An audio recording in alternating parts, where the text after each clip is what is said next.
primarily white, male-dominated firm, and I was the only ethnic woman. Thinking back, I was the only ethnic woman. Life's a short and precious thing, sweet like honey, and it sure can sting, sure can sting. So excited for our next session of She Dreams in Color video series, because this is someone that I got to know through a professional setting and have really fallen in love with personally and professionally. And she's someone that you can look up to and someone that you can learn a ton about in this conversation, because she's an open book, as I like to call it, as an author and as a business owner of her own accounting firm. So Nesha Pai, thank you so much for joining us today. Thank you for that introduction.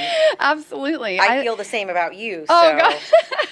Well, I appreciate that, when we're meeting women and I'm trying to find out what their obstacle is that they want to share with the world on video, I appreciate that I knew that you had literally an entire book of obstacles. So it was very easy, Yeah. But the hesitation was, which obstacle is she going to talk about? So Nesha is the author of Overcoming Ordinary Obstacles. And it's a fascinating title because she talks about these ordinary challenges that we face that maybe don't make, a hero event or a news story, but they're absolutely obstacles nonetheless, and they're things that really try us as people. And so, Nesha, we're going to get into that in a moment, but, the other part of this video series focuses on occupation. And I love your occupation because it's something I would never want to do, but we all need. Yes. So talk about your job and talk about what you do. Well, I'm a CPA, and I feel like I'm misplaced because I initially wanted to go into fashion or design, hence why I'm attracted to color and style and stuff. And so I own my own accounting practice and celebrated 10 years this year. Congratulations. And I specifically employ stay-at-home moms. And it's interesting because when I got into this profession, I realized I don't just want to be a number cruncher sitting behind a desk. I wanted to impact the world and so much more. So I appreciate learning that you wanted to go into style and fashion because you are the most fashionable person I know. That's part of the reason I like watching you on Instagram. Like, how did she match that pattern with that other pattern? Which is, such a surface type of thing to admire about someone, but it's something worth admiring if you don't have that kind of fashion sense. So yes, I love that you never said, did you say, I'm going into this profession, I have to dress a certain way, I have to wear a certain color lipstick, I can't wear eyelashes or the thing, and did you evolve into this very stylish, sexy accountant that you are? I evolved, but in my last job, I remember one of my colleagues saying, hey, we can see you coming down the hallway. I didn't know if that was a compliment or not.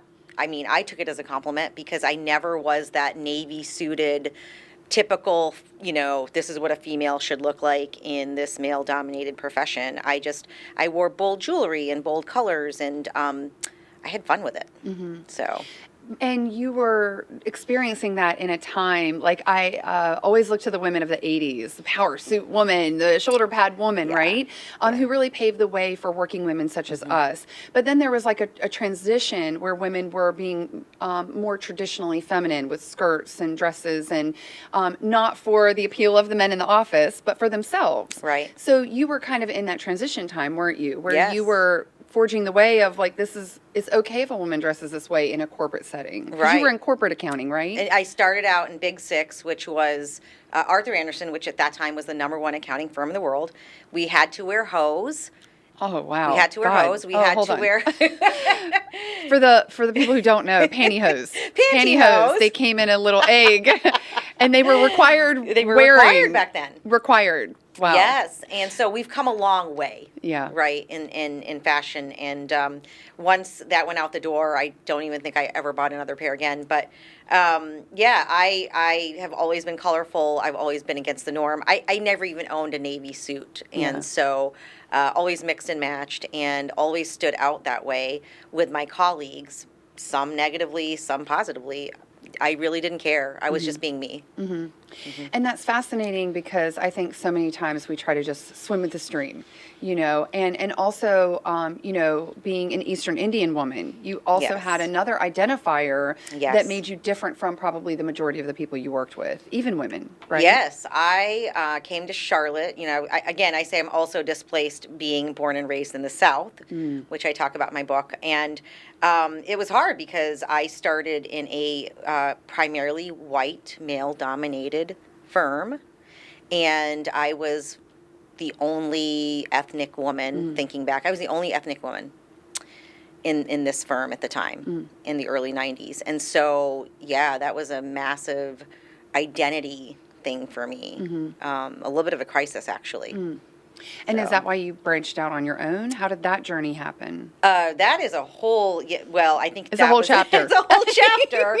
And the seed might have been planted early on, but by the time I had gone through going into corporate America, getting married, having a baby, I ended up going back into the workforce many years later after Arthur Andersen. And I was at a firm. I'd gotten divorced, and I went back into the workforce, and I was at a firm for 5 years, and I had approached my then boss about a raise, and he denied my raise, and I literally Jerry Maguired that day, walked out. If anyone's familiar with the movie, took my one big client with me, and said, I can do this better. And that is how I started. So I didn't have like this beautiful business plan or idea of like, I'm going to just do my own thing one day. It just happened. So That sounds terrifying. It's sexy when Tom Cruise walks out, Right. and of course Renee Zellweger follows him to support him in his dreams, right? Yeah. But he had a lot going for him. He did. And you are a single mom in a Right. male-dominated industry. I had a leaving- mortgage and a son, and Wow. I was walking to my car. In my mind, I had my logo colors. Oh gosh, I had my love logo that. colors. I'm like, oh, here's what my logo's going to look like. But then I'm like, what the hell did I just do? Right? Yeah. I just quit my job. What am I going to do? And so I knew I had to make it work. I had no option, zero option. I had to make it work. Why did you leave? Was it one boss, one man, one situation? It was a culmination of letting humans, or man, I don't want to box it into men, but it was a culmination of letting men or humans dictate and limit me, dictate how far I could go in my career.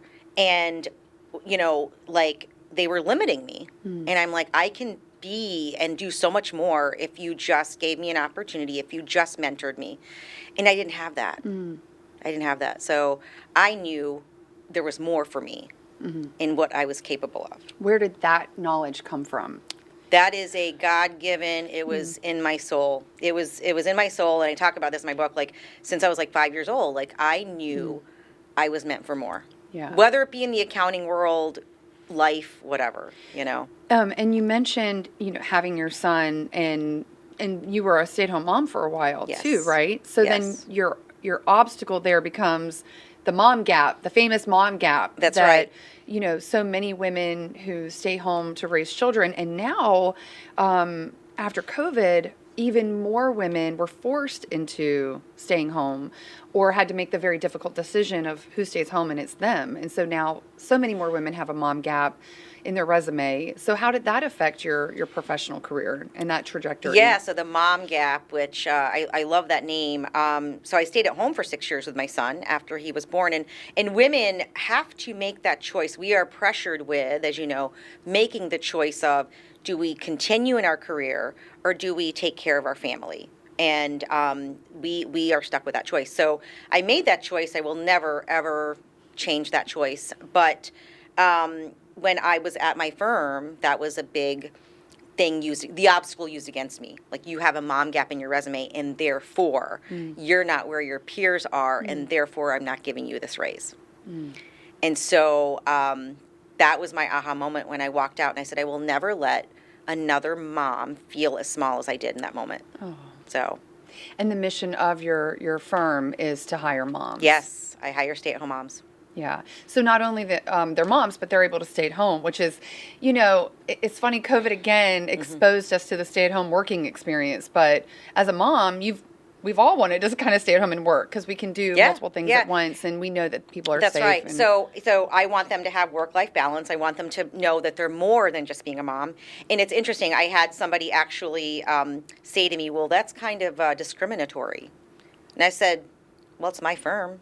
I can do whatever I want to do, and I want to hire stay-at-home moms." Yeah. You know? Yeah. So- And it's really interesting someone would point that out because I'm sure all of those women have stories of how they were discriminated Yes. against in Yes. the workplace. Yes. You know, I will never, ever want to go through again the decision of do I go to work or do I stay home with, you know, a sick Right. kid? And not going to work, does that mean I lose my job? I never ever want to have to go through that again. And, you know, fortunately I probably won't, but the struggle is still out there for women. It is. And it is shifting more into more all the parental roles. But we have a long way to go before we're there. And I've always been in a Absolutely. position of having a job or at least having a career where I couldn't be fired tomorrow. It would take some time.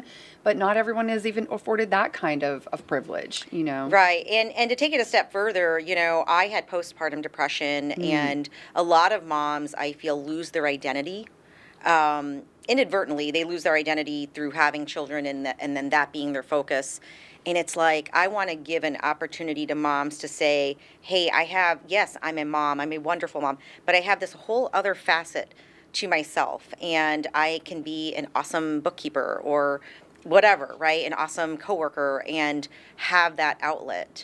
Because for me, it made a difference that I had something else to do or fall back on, even when I was a mom. One of the things I think is interesting is how you process the obstacles that you are going through. And so when we ask women to choose an obstacle, we want it to be one that they've been through and they've conquered, so for lack of a better term.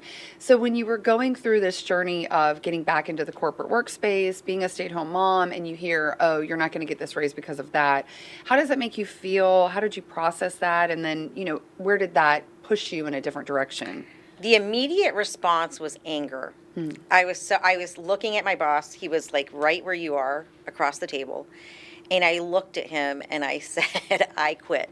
Oh, God. So the immediate response was anger. As I was processing it over the next few days, of course, I went through all the stages of grief, right? Of, loss, what did I do, a little bit of regret. And then what kicked in for me was motivation. Like, you're going to do this. And you have no, like, there's no recourse. You can always go back to corporate America, but do you ever want to go back to that place? And so my motivator was, I never want to go back, and I'm going to do this. What was the first part of the journey like? Because I really like to get into the brass tacks of things. Yes. I'm hoping that women watching this, younger girls watching this, are going to see beyond you quit your job and then happy ending, the end of the movie, right? You're here now 10 years later. Everything is great. You look fabulous. Yeah. 10 so years what was later, it yeah. like in those beginning stages? It was a shit show. I don't know if I can say that on here. If that's what it was, then that's what it was. It was. And I was scrambling. I liken it to like getting into a up current river and swimming up the river. I had no business plan. The only thing I had going for me was I understood accounting, which is the backbone of every business, understanding your numbers. And I knew I had a marketable service. And a logo. And a logo. I made business cards right away. But that's all I had going for me. So I was like, oh gosh, I got to get a website. I got to network. Oh, People gosh. need to know who I am. They don't know who I am. I'm this little fish in this big pond. And here I am 10 years later, because success does not come overnight. Here I'm 10 years later. I'm in prominent magazines. I've called out, I want to say this, I've called out bigger firms for making big mistakes on new clients' work. So my confidence over the years has grown because I didn't let that boss define, what I was as an accountant. I knew how good I was, and I knew that I just had to get it out there and let people like take a chance on me and start building from there. It frustrates me so much how a few voices in our journey are the loudest voices. Yes. I was speaking with someone the other day about someone who had said something detrimental to them in childhood. And I said, the really frustrating part is if you confronted that person and said, "You said this to me," they might not even remember. Oh, no, right. But for you, it really You carry weighed so it. heavy. So Yeah. what advice would you give to overcome well, first of all, did you have voices like that? You said this one boss, but did you have particular things professionally that people were resonating in your head? Yeah, so my very first boss, and Arthur Anderson, let me go 2 years in, before I had even really started my career. I thought I was going to be a partner at this firm. You're going to laugh. So let's see, that was in 1995 I got let go. Just last year, I had a bonfire of my termination letter and every evaluation form that I had in Arthur Wow. Anderson, because I held on for how many years? 19 years that I was a failure. And it was this, I said, why do I still have this? And I did this big release party for myself and burned those papers because I held on to that. And so my boss from, my Jerry Maguire moment, all he did was reiterate in my mind, "You're not a good enough accountant. You're not good enough." Until I left and proved I am better, Wow. actually. Yeah. Yeah. Man. So was the bonfire, the release, and Yeah, it the was. catharsis It moment? was. Yeah. It was. But 19 years I held on to. I'm like, oh my gosh, I still have my termination letter. But I held on to that. It was like that weight sitting on your shoulders. And when I burned the papers, I was like, it's gone. Whoa. Wow. Yeah. And sometimes we keep these mementos to use as motivation. Yes. But I am curious how often it's motivation and not just that nagging, "Don't be the failure" that they said you were, which isn't really motivation. It's still detrimental Right. to our forward Right. process. Yeah, Right. and our leadership. So what, when you start your business, again, it's messy. What did you have to fall back on with your business? You said you could go back to corporate, and I have my day job. I'm going to be a barista. I don't know anything about it, but if all of this fails, I'm going to be a barista because Yeah. they make tips. But what was your fallback? What did you have to fall back on as a single mom with a mortgage, and what did that look like? I didn't, and my son's father, he was a help financially, but I still had to carry my weight. I mean, I still had to pay my mortgage, and I still had to provide for my son my 50%. And so I had no fallback. And that was my motivator, knowing that I had no fallback. So And it's frustrating that, because I had a similar leap off of a cliff as a Yes. single mom with two You kids did, too, yeah. that Yeah. I can't do what I'm doing anymore. I just have to leap. And I feel like a lot of the perception is that I had some sort of cushy Right. bank account somewhere in the Cayman Islands, I don't know, helping fund my crazy dream. And I'm like, no, I'm really just a Looney Tune that's Yeah. jumping off of a cliff. Yeah. And did you have a similar experience with that? I did. So it's interesting that you say that because, women, their perception of women of like, oh, they must have a rich husband or a rich alimony or, an inheritance. And that's not always true. And not saying anything negative to the women that have Sure. that, right? But, there is this whole separate category of women like ourselves who just jumped the cliff without a net. And it makes me even more proud of how far I've come because of it. So, And I think it's important to talk about it because there are at least 50% of the women who don't have the safety net. Right. And do have responsibilities and do have a passion and a calling, but aren't making the jump because not many people talk about how dirty it is and Yes. and maybe how foolish it was. Because was- we're yes. supposed to be, we're supposed to be the caretaker of the children. How can you be foolish and put your career first? Right. That's how it's always narrated. and my one client that came with me, the money that came from that covered my mortgage. So I knew that I could at least have a roof over my head. So I made the decision knowing like, okay, if this one client comes with me, I'll have that. And there are people who start businesses who don't even have that yet. So, I got lucky where I did have that situation Yeah. and I could build off of it. you know? Yeah. So you're like cutting their grass, and you're like, I'll mail all your bills. I'll do everything for you. Exactly. And I did. I Yeah. did that.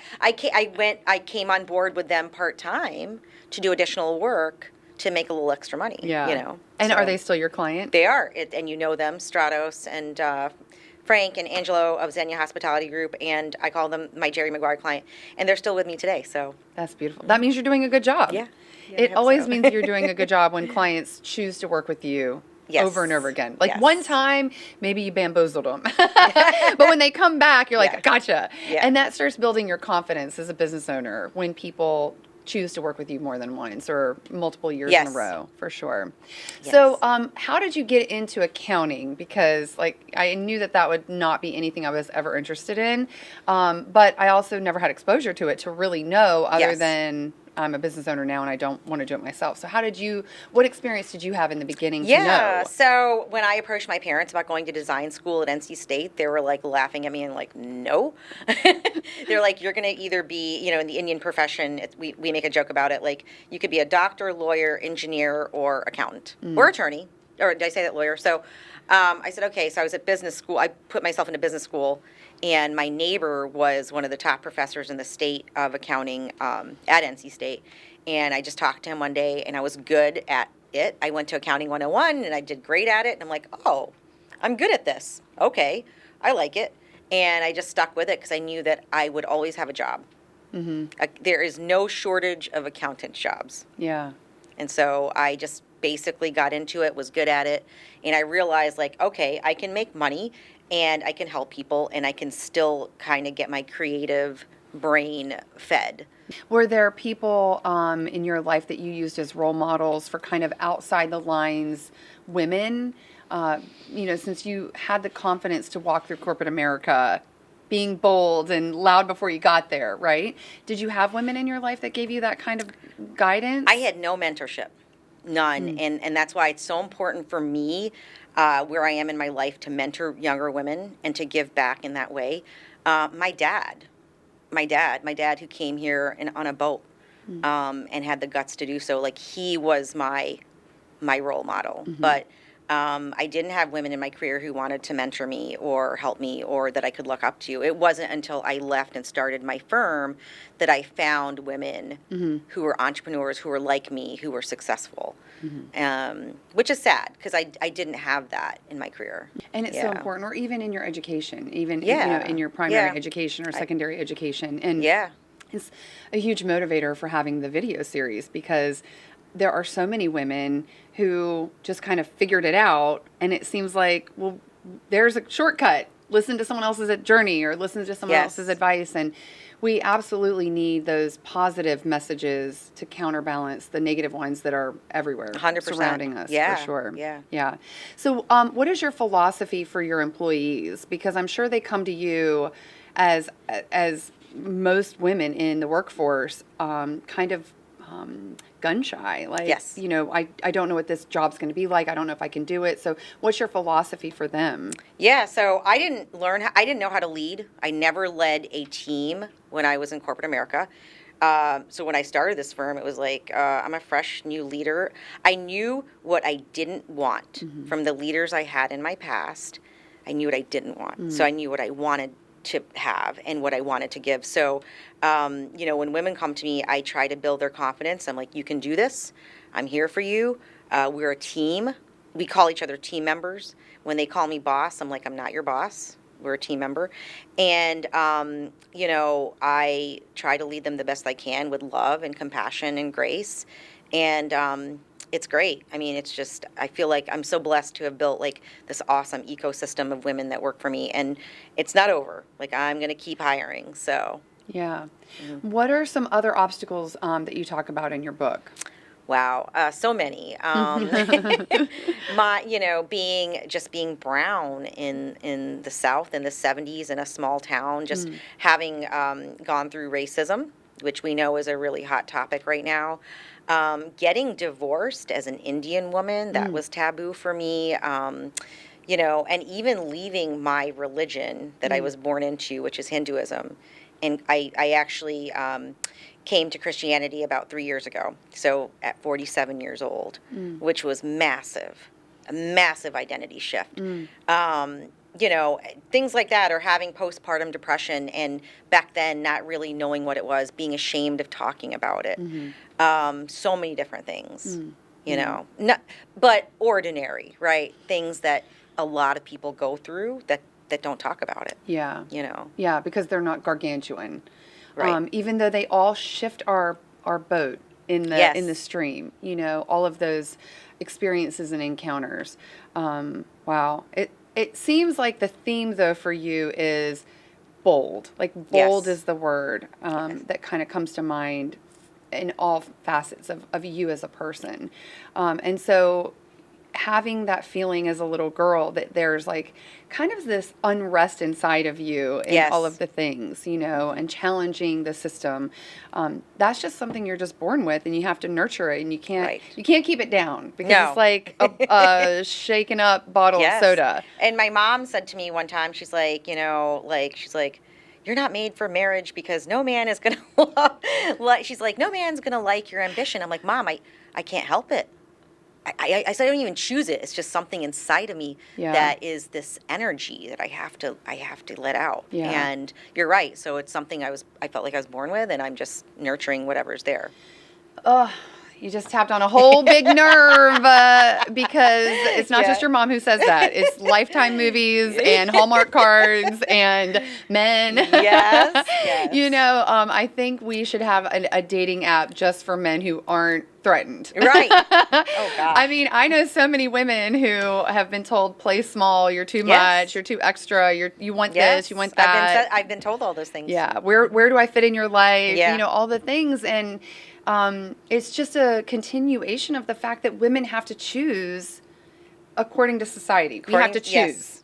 Yes. You can't have children and a career and be sexy and attractive and fun and flirty and professional and have a husband and have motivation. You know, you can't have all the things. And I really hope, you know, stories such as yours and the other women that we're able to have on here basically say, yeah, you can. Well, and we have sons, right? And so it is important to me. I am an example to my son that, hey, when you go look for your woman, your wife, I want her to be the things that you see in me. I want her to be strong, loving, domestic. She can have both. Mm-hmm. She can be both. Yeah. You know? I love that. Well, according to my therapist, he will.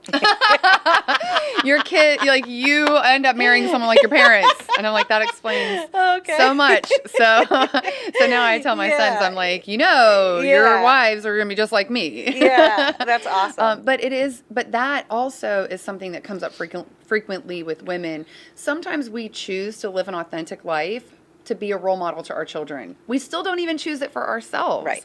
Which is disheartening that I look at the choices I've made, and they weren't really for me. They were for the betterment of my household, my family, and, you know, my boys' futures. I benefited by proxy.